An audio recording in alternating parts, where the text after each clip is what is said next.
You're watching the Randy and Christa Show. I'm Christa Orecchio.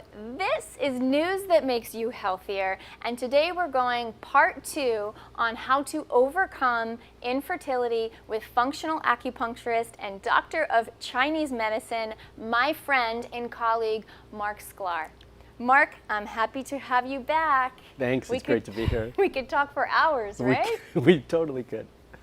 So now we talked about, in our last show, we talked about the 3 primary reasons for infertility and how to overcome them. And today I really want to drill down to lab work so that our viewers, they can go to their doctor. They can say, run this lab instead, if they're not getting any traction. And so my question to you is, what are, in your mind, the top 5 lab tests for preconception, whether you're having trouble with fertility or not? Yeah, I think it's really important to know what's going on with our hormones and our fertility hormones specifically.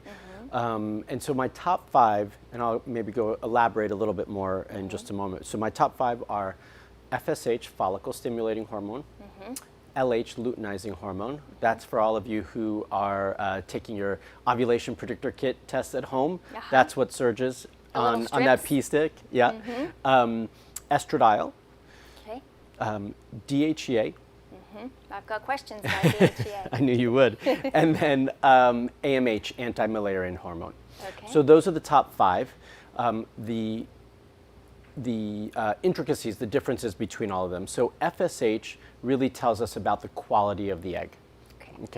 And we're looking at 3 different factors, which is why we're actually also testing with FSH, LH, and estradiol, because there's a feedback loop between those 3. And so we're looking to see the relationship of all of those to make sure that the numbers we're looking at are actually trustable. So FSH and estradiol need to be within, they talk to each other, and so we want estradiol below 80, and then whatever the FSH is, we can trust. FSH and LH do have a relationship with one another. We want to make sure those are 1-to-1, and so like a common test that we might test for when we're looking for PCOS, as we discussed in the last episode, is looking at that ratio, the FSH and LH ratio, because if they're not 1-to-1 and they start to go beyond that, then that is a little red flag for PCOS. And what kind of ratio would you have if you're thinking PCOS? At least 2-to-1, if not greater. Yeah. And then, so we covered those. DHEA is really important because if it's too high or too low, that can absolutely influence fertility. DHEA is a precursor hormone to many of our other hormones, and so the body, it's also an androgen, and so if we have it really elevated, we start thinking about PCOS, or how do we need to manage these androgens and potentially testosterone levels. And if it's too low, that could be something that we might see in women with poor ovarian reserve and advanced maternal age. Or adrenal fatigue. Or adrenal fatigue, yes, it is an adrenal hormone as well. It's kind of like a Goldilocks hormone, right? Like just a little bit too little or too much, and you're dramatically affected, just like thyroid. Absolutely. But so, does it matter now whether or not you take DHEA, but it's the pathway, right? What your body does with it, and how does it break it down? And I understand that there's a new urine test to measure that, the Dutch, by Precision Analytics, the Dutch panel. The Dutch panel, This is really cool. So tell us about this test. Yeah, so this is one of my favorite new tests. I'm using it with many of my patients. And it does not test FSH and LH, or AMH for that matter, but it tests a lot of the other primary hormones. It's beautiful when you think that a woman might have PCOS or maybe a variation or a minor variation of PCOS. It's important to know what their DHEA levels are and how their body's using it in terms of their androgen levels, right? Their testosterone and their other androgens. And so this test is not only testing your hormones, but it's testing your metabolites and how your body's using the hormones, which is really valuable for what we do in the office, because it's getting to the why. Yeah, it's getting to the answer. It determines your pregnancy, it determines how you feel, right? Like I'm sure you have some stories of women that you find this out, you correct it, and their whole experience of life, their energy, their sleep, their moods, like everything is better, and they're able to get pregnant. Yeah, so if you have a woman who has elevated or their DHEA is fine, but they're questioning, or maybe even a little low, and you're questioning putting them on DHEA. Right. But you see on their pathway that when they metabolize DHEA, it goes to the really more powerful androgen that is very similar to like DHT, which is very similar to what you would see in like a PCOS woman. I'd be very skeptical about giving them DHEA. Right, could do more harm than it could do more harm, but then you have another woman who it goes to the more, the right pathway, the more, the less androgenic pathway, and I have no concerns about it. And I've seen that to be true in practice all the time. So I'll see that, I'm like, yep, we're fine, we can supplement with DHEA and see the results we want to see. This is just so important. I have to drive this point home, you guys. If you're looking to conceive, you need to be empowered with this information, just in case your doctor isn't, to either be able to ask for it or work with Marc, work with his clinic, or someone like him that understands this, so that they're customizing specific to you and your needs. Yeah.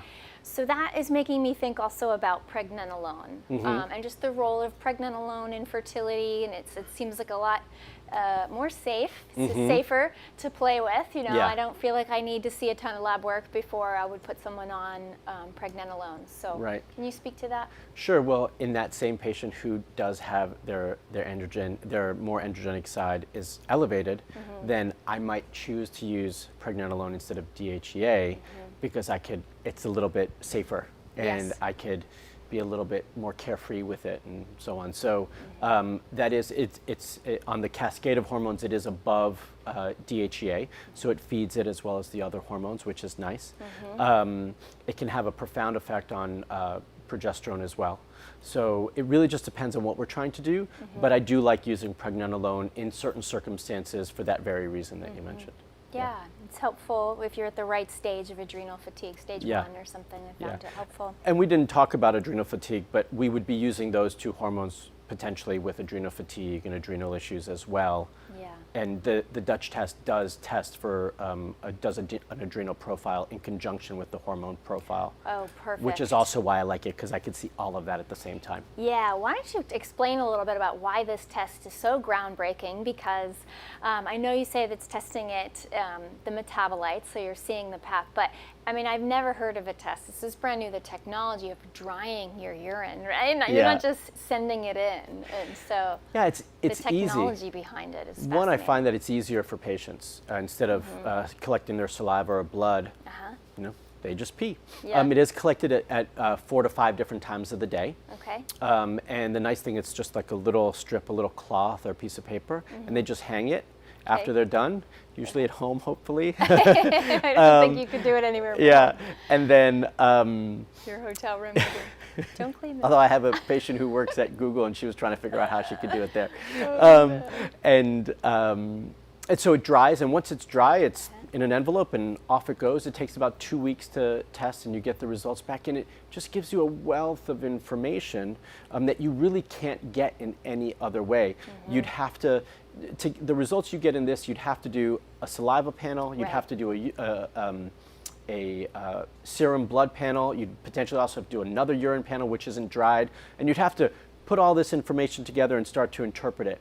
This does it all for you, which is beautiful. Well, you save a lot of money in all those lab tests, and you also don't have to feel like a chemistry experiment because you're just running one test, which is so nice to see the evolution of testing technology. Yeah. That's great.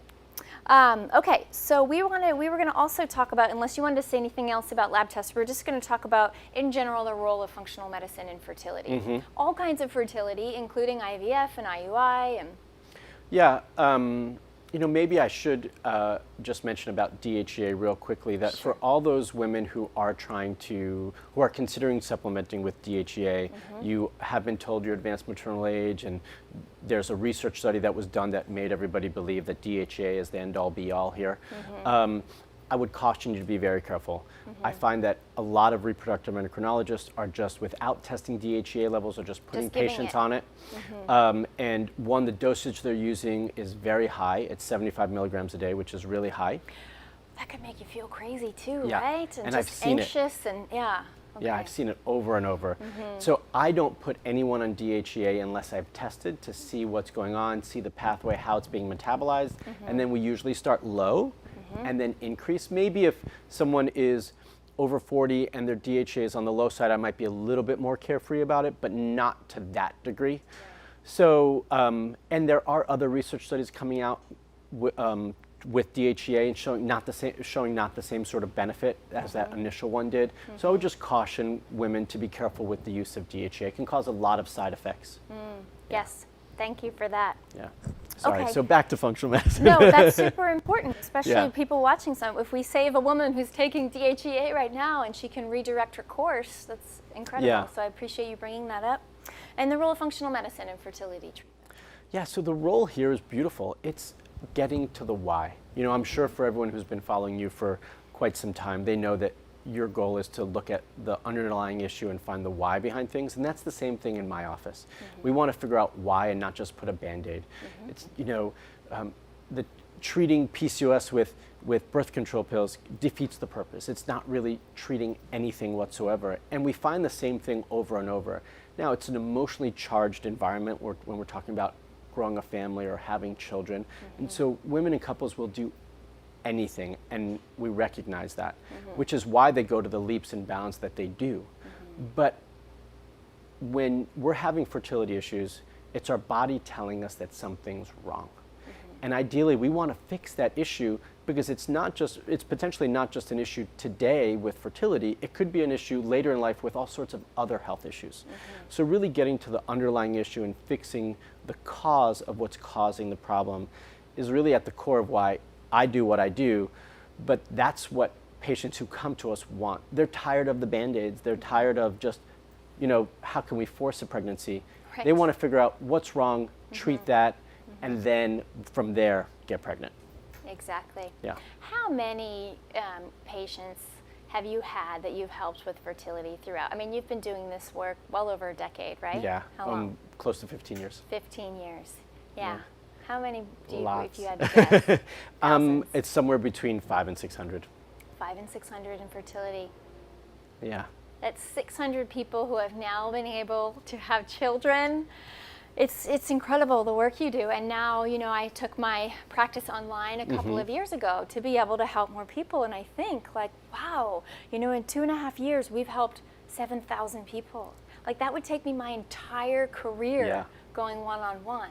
And that's why I love that you're started and you've created online programs so that you can help so much more than the one-on-one. I know you're going to continue to do the one-on-one, but tell me about your DIY fertility school and tell me about your PCOS program. Sure. That's exactly why I did it, because I realized that sitting in my practice or on Skype or the phone with a patient, I could only accomplish so much. Right. And I was getting emails and phone calls from women all over the world. What can I do? How can you help me?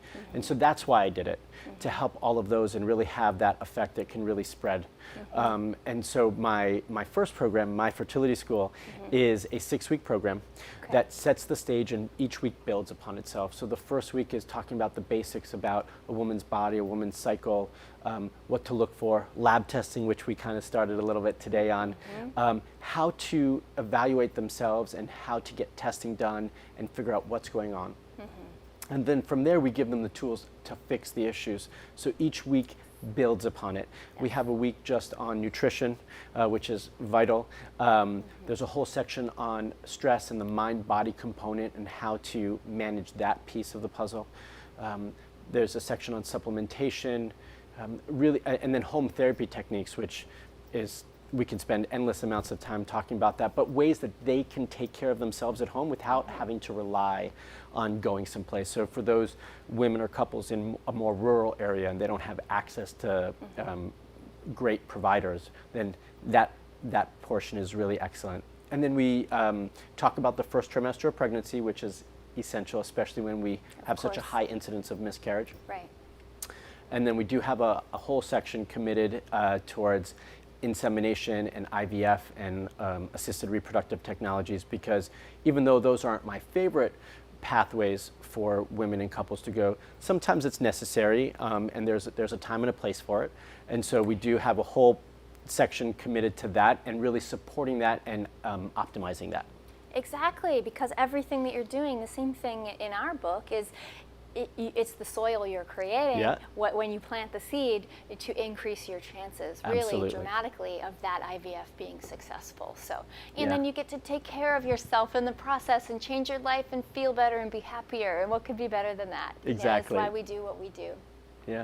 So we've put everything that Marc does on our website. You can find him at thewholejourney.com/reproductive wellness.